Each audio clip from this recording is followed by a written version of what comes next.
Hilchos Melochim Halacha Shloishe Ksovim Shal Yeshua. There are three letters that were sent by Yeshua actually Nichnas La'oretz before they entered Yisrael to conquer it. So we go to the Peirush. Three letters Yeshua sent till they went into Yisrael. Arisha Sholach Lahem. The first one had in it the contents of Misha Oitzel Levoyach Yivrach. Those who want to flee should flee. And the Gegoshi did flee. Because of Sholach, he again sent Joyce Lahashlam Yashlam. He wants to make peace, meaning as we learned before, taxes, servitude, and the seven mitzvahs. Because of Sholach, and then he sent the third one, Mishoyce Lahashlam Machon Nesher HaGodol. The one who wants to make war should make war. As the Mishnah cites the Yerushalmi, there were three letters that Yeshua sent that he saw before they went in. Again, the one who wants to leave should leave, and the Gegoshi left at Yisrael. The other nations went to war, except for the Givonim, who were part of the Chivi, who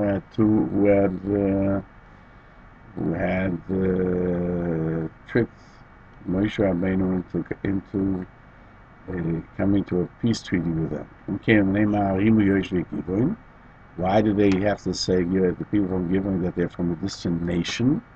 They could say they're from the seven nations, and they're ready to make peace. Yeshua would have accepted them. But because he did not send a letter to the Givonim, he sent to all the seven nations. The others didn't accept it. Yodu Mishpat Yisrael. The Givonim came because they didn't know the laws of Yisrael. Dimu, and they thought they deluded themselves. That they once it was refused by the others, it would not be accepted for them. And why it was difficult for the tribes when they found out that they're Givonim, and the Rosh Hashanah Koisen Levichor Lulei Shavua.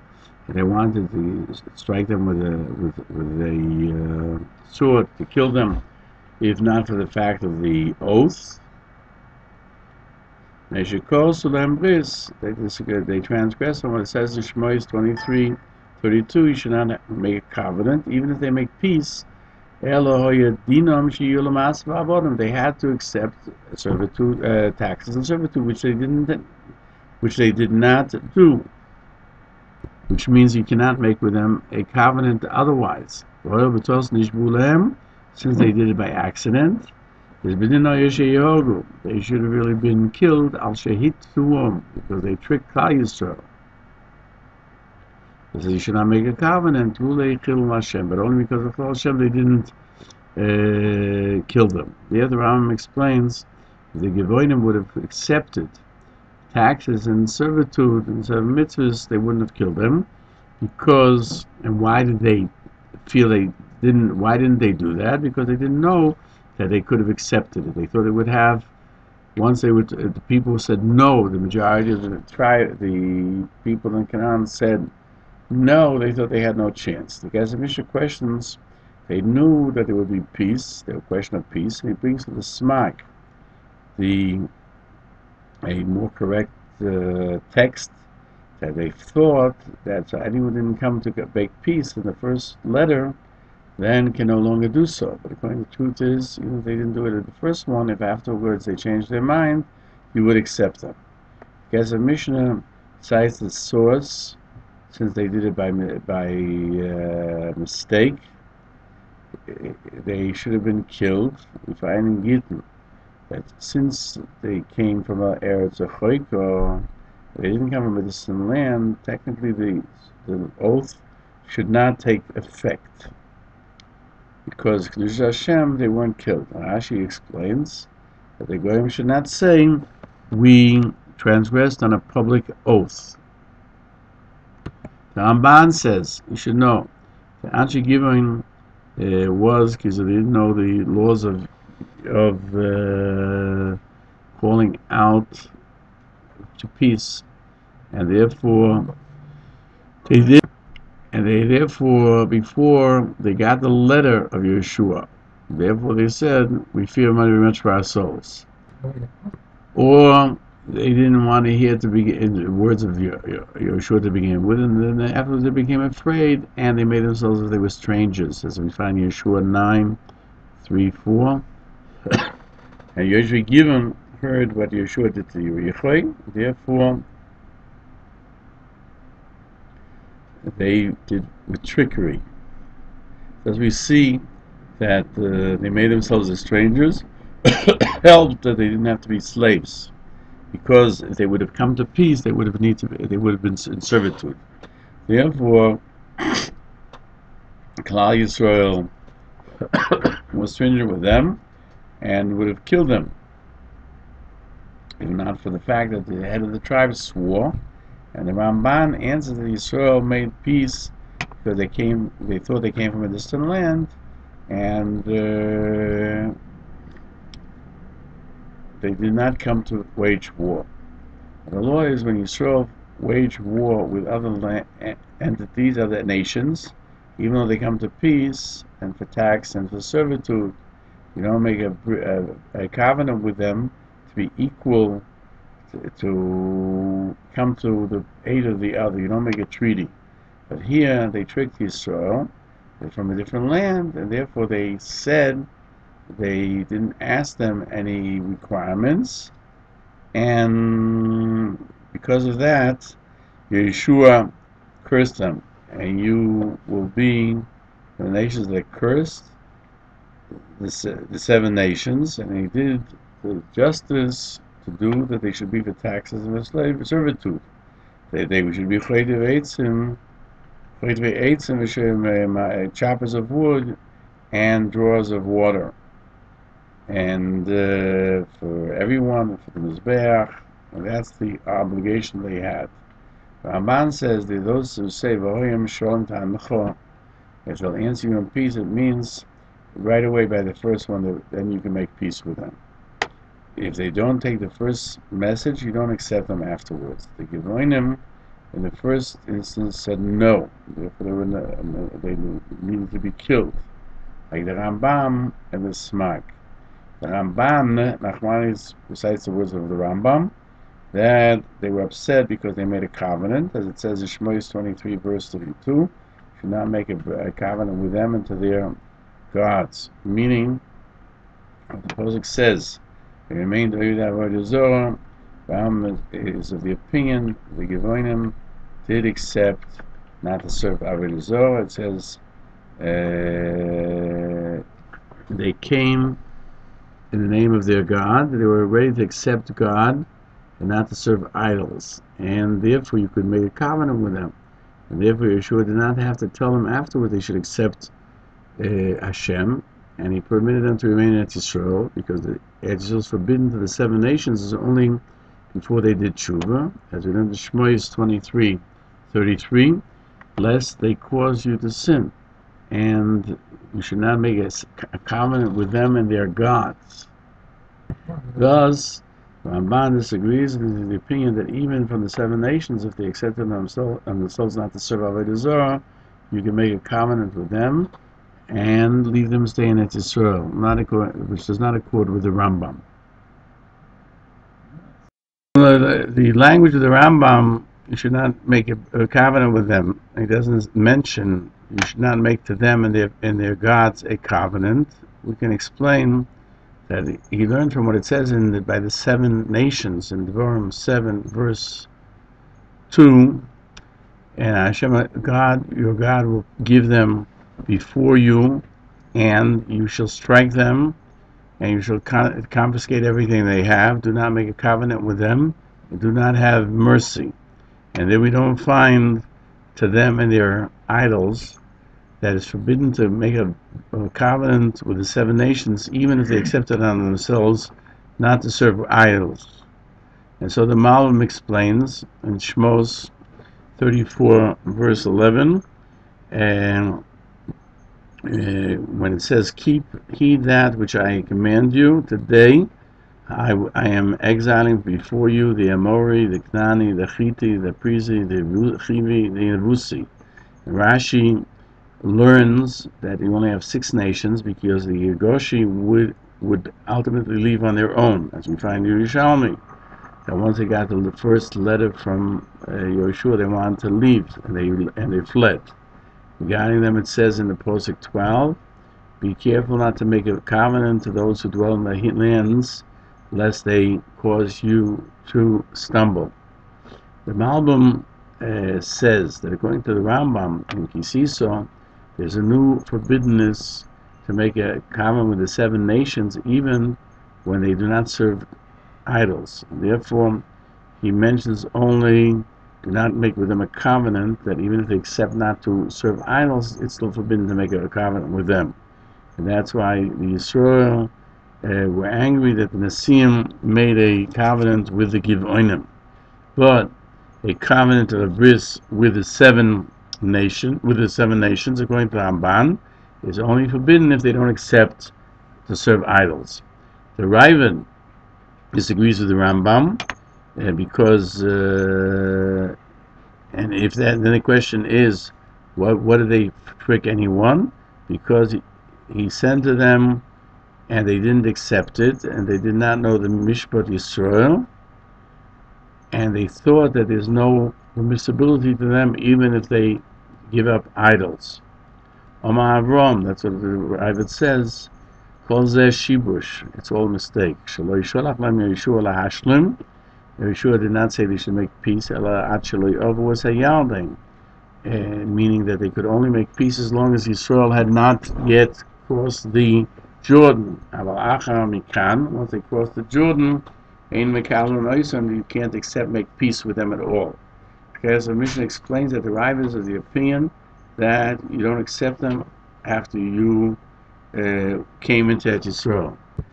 And therefore, the Givonim tried to trick that they're from a distant land because Yehoshua was already had crossed the Jordan.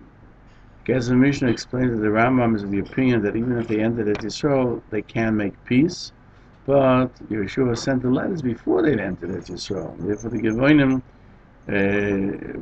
used trickery because they thought that they could not make peace, but according to the Rambam, they could have made peace even afterwards. That in the Chaya adds that the Rae Gann's opinion is like those who say, according to the Rambam, only if they accepted the fruit right away, then we accept them.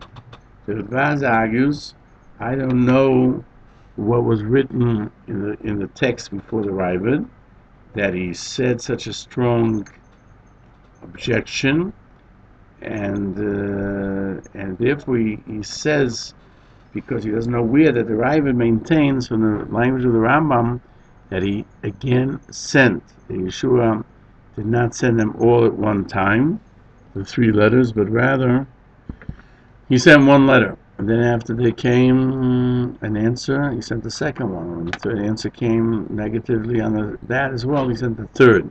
So he said that he should be at peace even after they crossed the Jordan. That the Rae Gann disagrees, that he says they were all sent before they crossed the Jordan, because after they crossed, there's no way to make peace. The Ritva explains that there's no intent of the Rambam to explain that he sent one after the other, because in Kedushin it's explained that Moshe Rabbeinu died in Zion Oda. In the 30 days of the mourning, they didn't send letters because they were eulogizing. And the 10th of Nisan, they went up from the Yarden. And Melochim, it explains that the Eretz Yisrael is 400 parso, that takes 40 days to go. The Klal Yisrael were not in Avos Moav on Yad Nir, even the time that the first letter could have reached the furthest point in Eretz Yisrael and have an answer given back. It must be he sent them all at the same time. And so it seems Yerushalmi. Is not exact. The Re'im explains that Rashi is of the opinion that by a war of obligation, they didn't permit calling out to peace after they went into Eretz Yisrael or past the Yarden. But we were commanded by do not permit anyone to live, according to the Raiva, Nasogas, that you do not make peace with the 7 nations after you cross the Yarden.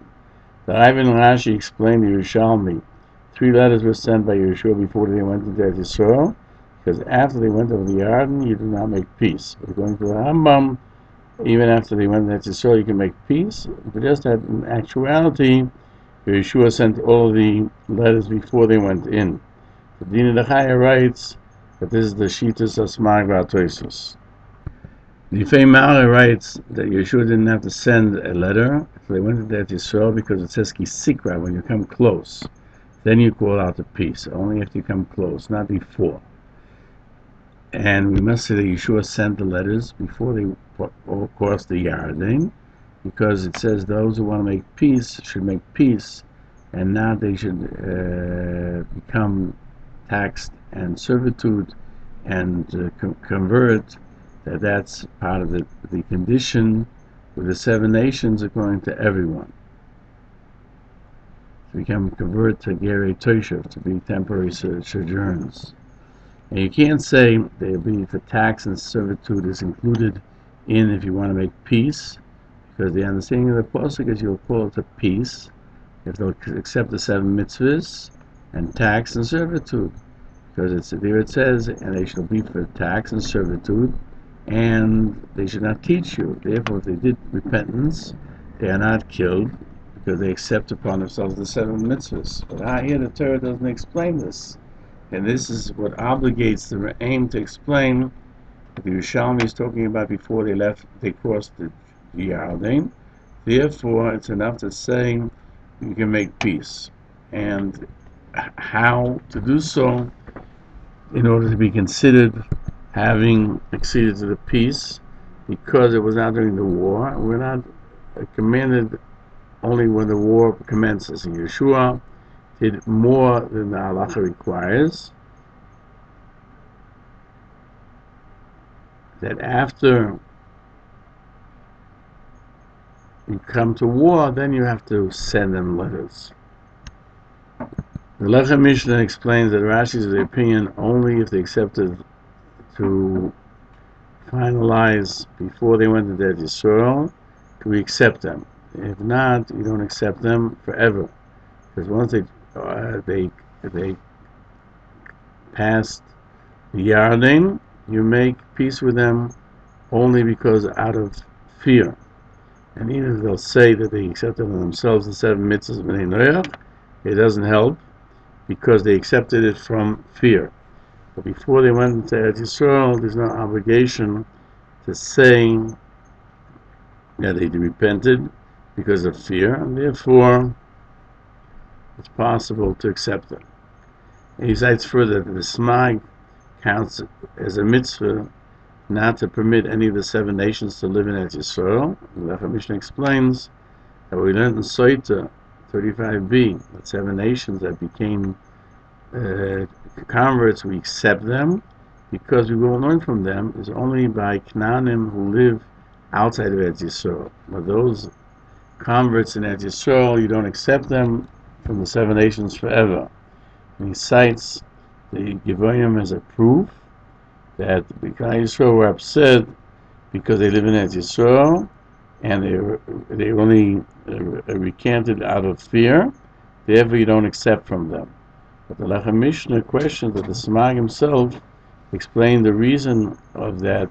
The people who dwell in Givoin, like the Rambam, that you could accept them after you go into Israel, and they were upset only because they made a covenant with them, which they weren't permitted to do, to let them keep their land. The Lechem Mishnah writes, maybe the Smag is of the opinion of 2 reasons.